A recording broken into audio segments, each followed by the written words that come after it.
Most people think they're ready for a power outage. Until the lights go out, the heat drops, and suddenly you're digging through drawers looking for a flashlight that doesn't work. Living off grid, that's just my norm. I deal with this all of the time. So today I'm going to walk you through the 10 things that actually matter when the power goes out.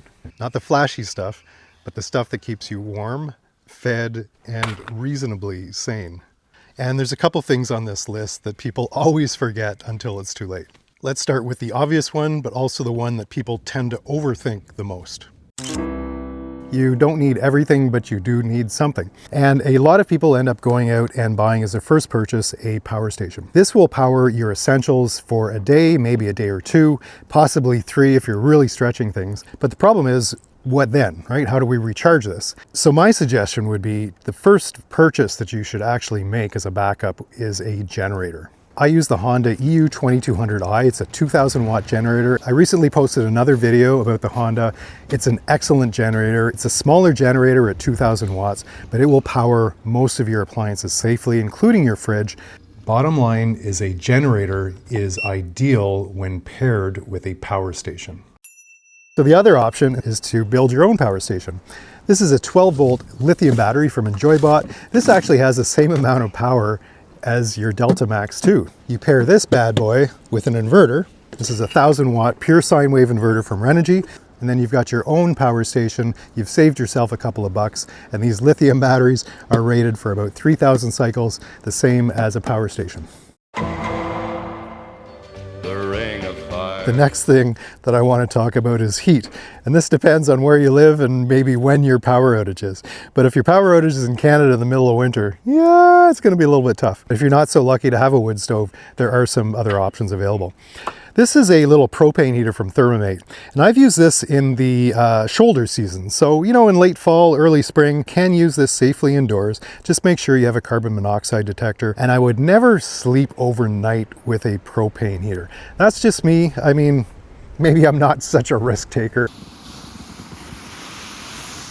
There are other options for heaters, of course, and I have done a full video explaining the different systems. But essentially, you've got propane, there's diesel, kerosene. Electric heaters are an option, of course, too, and I have tested those here at the cabin using my power stations.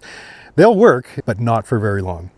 Another option, of course, is getting an electric blanket. I was able to spend a few nights in the cabin in the dead of winter this year and turn down my wood stove at night, and I was so cozy warm. It was just wonderful. You can just plug it into your power station and Bob's your uncle.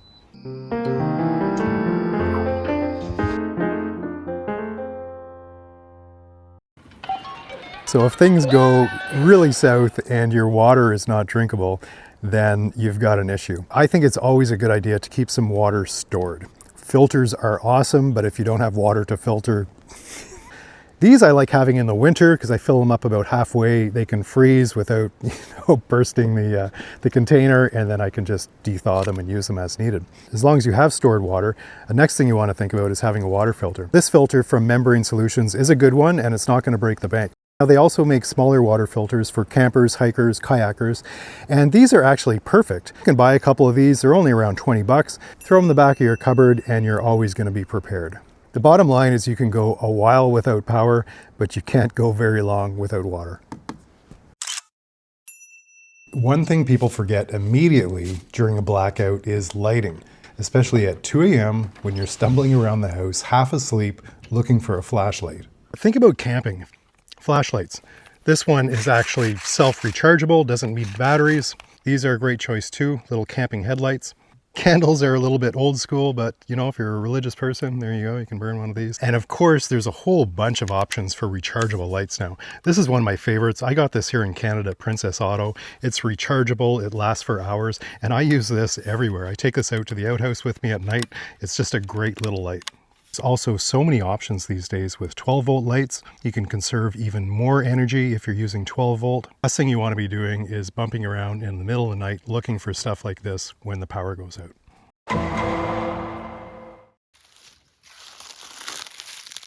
Biggest mistake people make is buying emergency food that they never actually eat. The trick here is rotation. A lot of people will overthink this entirely. They think prepping means having boxes and boxes of storage, but dry goods like this just work perfectly. And you can get all of this stuff at the dollar store, by the way. It doesn't have to be expensive. The rule is rotation. Use your pasta pouches and your peanut butter within a few weeks and just replace them as needed.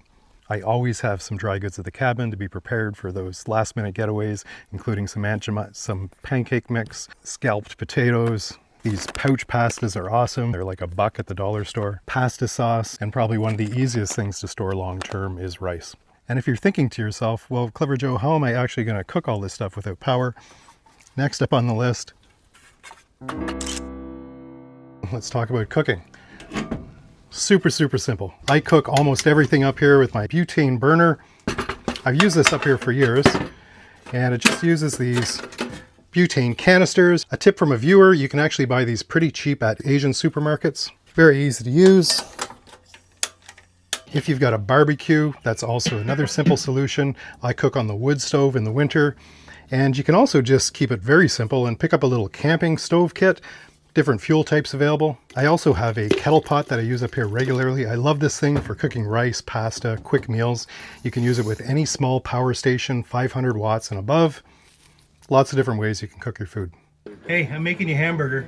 It's gonna be worth the wait, bud. This one's old school, but important. If the power outage goes on for a while, you're gonna wanna know what's going on out there. You never know how long the zombie apocalypse is gonna be going on for. Keep in touch with the world.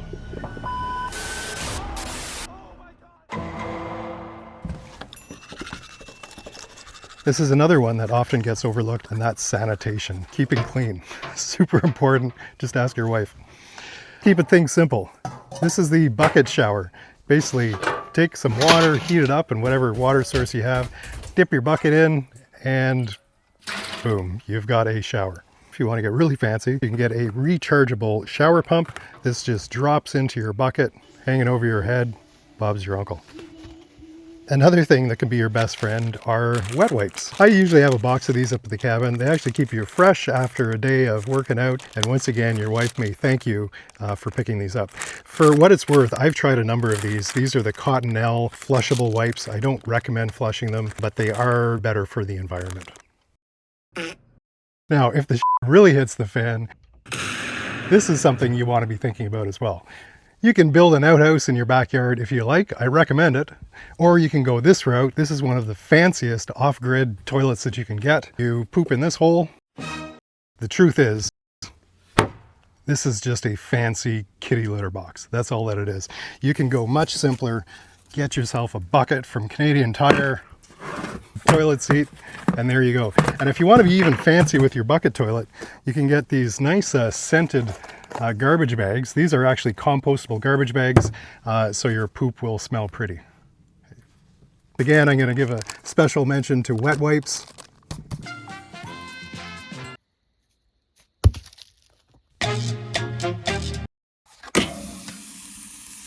Extended power outage. Oh my God, I got a freezer full of steaks, and what am I going to do?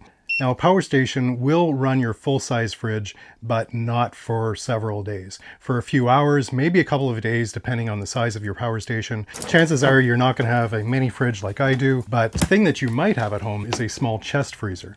And those are a great idea for power outages. You can throw your stuff into that freezer and plug that into your power station, and you're going to use less power than the full-size fridge in your kitchen.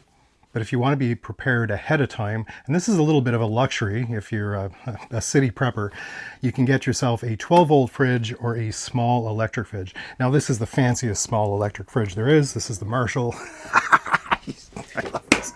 Right now, it is just keeping my albums cool, but it is a very energy efficient fridge, and I love this thing.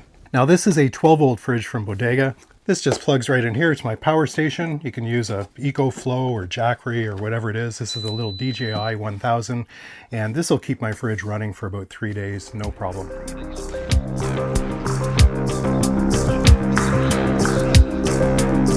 the end of the day, surviving a power outage isn't really about gadgets.